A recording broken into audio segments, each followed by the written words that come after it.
when y'all go home and you're talking to your buddies and they say, he wants to take my gun away. You've heard it here. I'm on television, so everybody knows it. I believe in the Second Amendment. I believe in people's lawful right to bear arms. I will not take your shotgun away. I will not take your rifle away. I won't take your handgun away.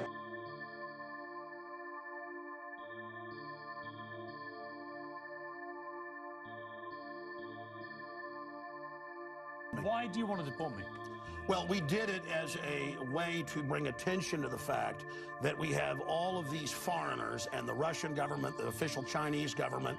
Mao said political power goes out of the barrel of a gun. He killed about 80 million people because he's the only guy that had the guns. So we did it to point out that this is globalism, and the mega banks that control the planet and brag that they've taken over, in Bloomberg, AP, Reuters, you name it, brag that they're going to get our guns as well. They've taken everybody's guns but the Swiss and the American people. And when they get our guns, they can have their world tyranny. While the government buys 1.6 billion bullets, armored vehicles, tanks, helicopters, Predator drones, armed, now in U.S. skies, being used to arrest people in North Dakota. The Second Amendment isn't there for duck hunting. It's there to protect us from tyrannical government and street thugs. Now, let me be absolutely clear. Like most Americans, I believe the Second Amendment guarantees an individual right to bear arms. I respect our strong tradition of gun ownership and the rights of hunters and sportsmen. There are millions of responsible, law-abiding gun owners in America who cherish their right to bear arms for hunting or sport or protection or collection. I also believe most gun owners agree that we can respect the Second Amendment while keeping an irresponsible, law-breaking few from inflicting harm on a massive scale. I believe most of them agree that if America worked harder to keep guns out of the hands of dangerous people, there would be fewer atrocities like the one that occurred in Newtown. That's what these reforms are designed to do.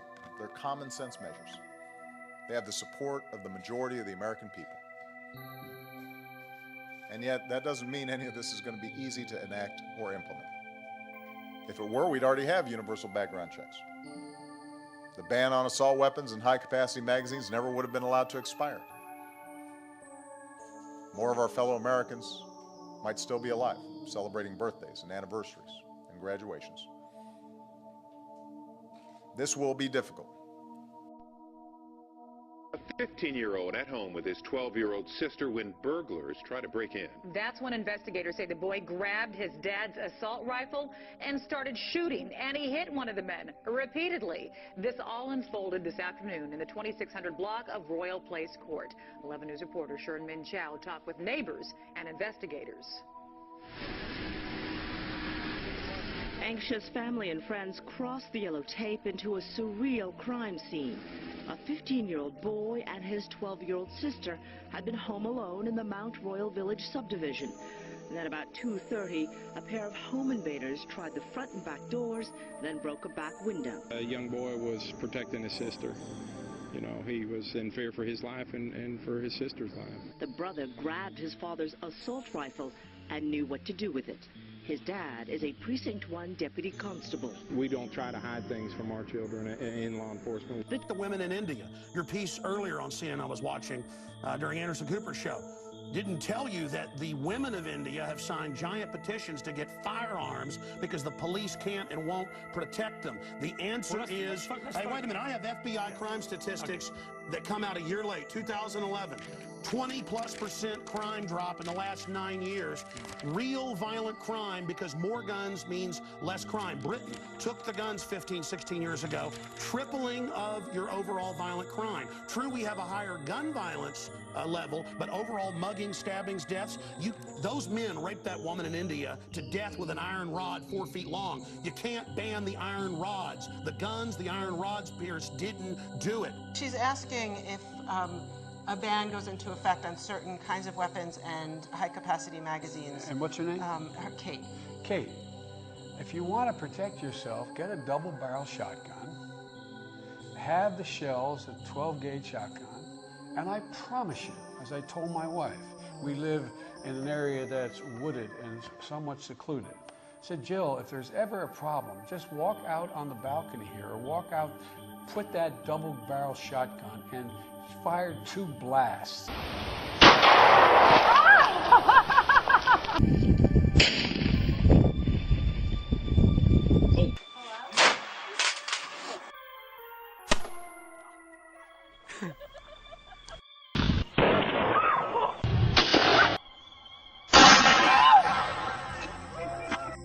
I promise you, who's ever coming in is not going to, you don't need an AR-15.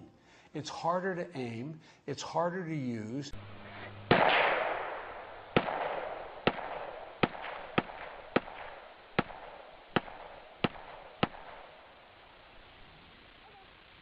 And in fact, you don't need 30 rounds to protect yourself. Buy a shotgun. Buy a shotgun.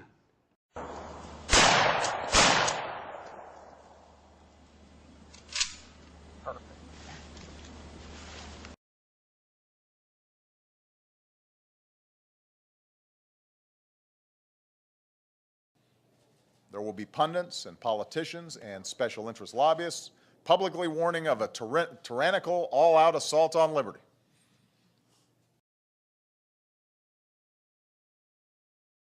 Have more explosives still out there, sir?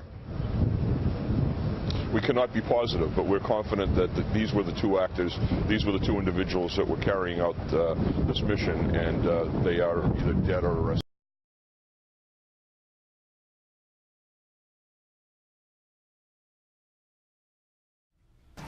Thank you so much, David. I'm back here in Dallas. We're at the George W. Bush Library, and he and Mrs. Bush are going to weigh in on the news and their lives in progress. I do want to get right to the news of this week. Sure. For so many Americans, the terrorism in Boston. Yeah. Many people have wondered if it took you right back to 9/11 when you heard it. Well, at first, you know, I was deeply concerned that there might have been a organized plot. I don't know all the facts. I don't think we all know all the facts, but I was deeply concerned that this could have been, you know, another organized, highly organized attack on the country. And it still may be. Again, I don't know the facts, but I do know that it's really hard to protect the homeland. I mean, those who want to do harm only have to be right one time.